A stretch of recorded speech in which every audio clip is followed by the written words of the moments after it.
You ever spend time and money training somebody on your team and they leave you for a couple more dollars an hour to a guy down the street? You don't even like the guy. It's a miserable experience. Nobody should have to go through it. But it happened to my business partner and I at one point, and we figured out how to get past it. But it was a challenge. And check it out. We had a guy that was with us in the beginning, really good guy. We sent him away to school, and we paid for him to go. We spent a bundle. He came back, and he was dialed. He was working hard. Things were going smooth. He was applying what he learned. And we were so happy. We're like, this is what we need to do. We're on a path to nice success. And then he came in one day and he was going to leave us for a couple more dollars an hour. We were like, are you kidding me? And he left. And we were so bumming. We invested time, energy, money into him. And that wasn't actually it. It was harder because we were heartbroken. We were sad. We were bummed. It sucked the energy out of us. It took us a while to get back up to speed. But in the meantime, we weren't going to invest anything in anybody else. We weren't going to invest any more money in training somebody because they were going to leave. If I train them, they will leave. That was our mantra. But that brought problems too, because our team caused callbacks. Our clients weren't happy. It was problems. I was wearing fire hats all the time. And it was a challenge. We weren't sure what to do. But my business partner came up with an idea. He was noticing what was going on. And he realized most of the problems actually weren't from lack of technical training. It was from the people skills. Our team didn't like dealing with Mrs. Jones.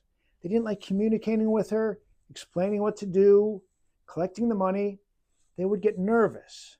And the client would see that. And then the client wouldn't be as nice to them as they could have been because they didn't really trust them at that point. So the technicians' decision-making started dropping because they were nervous. When they're nervous, things aren't going to go smooth. And then the client would see that and it would just go downhill. And that was happening on a regular basis. So Eric's like, you know what? I'm going to teach them skills so that they would be better in the home, right?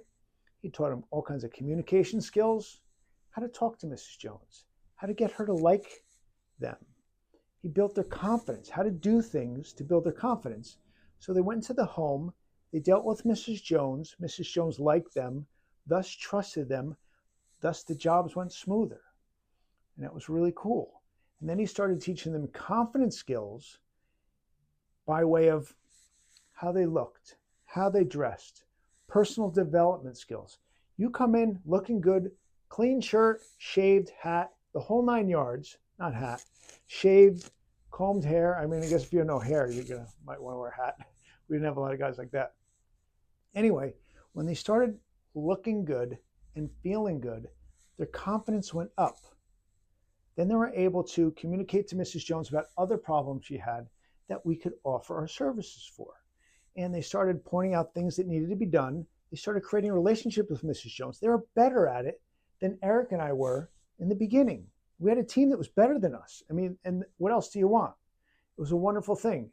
And then we heard this quote by Zig Ziglar.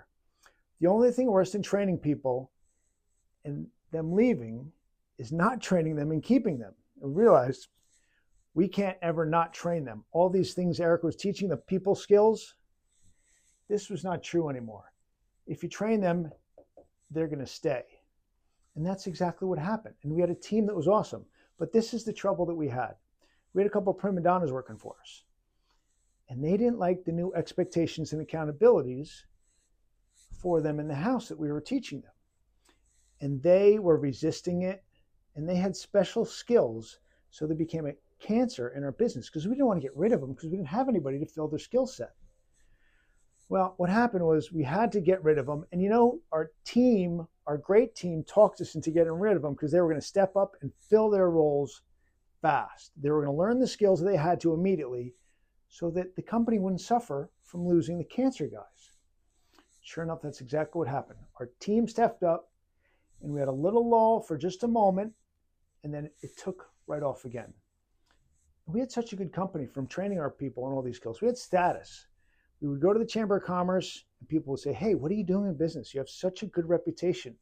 You guys did such a good job on our home. You guys did such a good job in our business. What are you doing? And we're like, We're just training our team. We're doing a great job. But we were being looked up to by our community, which was really cool. And people wanted to work for us all the time because our team was just telling other people what a great place it was to work.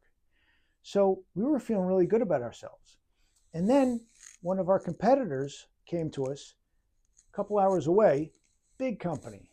He says, hey man, we're going to buy you guys out. And Eric and I decided this is a good time for us to get out. So we made some good money and we were a success in business. It's a great story, right? But you know what the most rewarding thing was? That we changed lives. We changed the lives of the people that worked for us. They became better people with more communication skills, self-awareness skills, self-confidence skills, and they didn't just use it themselves. They shared it with their families. They shared it with each other. They became better people. We had so many entrepreneurs come out of our business. It was Shamrock Cleaning and Restoration. So many entrepreneurs come out of Shamrock. It was amazing. And most of our team went to this other company and everybody's happy. It was a win-win. So my business partner, Eric, says to me afterwards, what are we going to do now? And I'm like, I don't know. We got this entrepreneurial itch still. And everybody's asking what we were doing that worked, that was successful. So we said, okay, we're going to train them these people skill lessons. We're going to share this with others and we'll see how it goes. So we had a bunch of our colleagues and we were talking to them and say, here, try these lessons. And all of a sudden they started getting the same results we did. They started having a team that was more engaged, having a team that was showing up on time, having a team that cared. Because when you care for them, they're going to work really hard. And caring is training. If you train them, they will stay. And it shows that you care. And Zig Ziglar's quote, again, the only thing worse, I'm looking at it right there, the only thing worse than training people and having them leave is not training them and having them stay. But the best thing to do is train your people so they stay. So people started adopting the SuperTech University system and their team started performing and everything started going well for them. And we were even happier because we're changing the lives of people all around the world, all around the country. We have 1,000 companies using SuperTech University.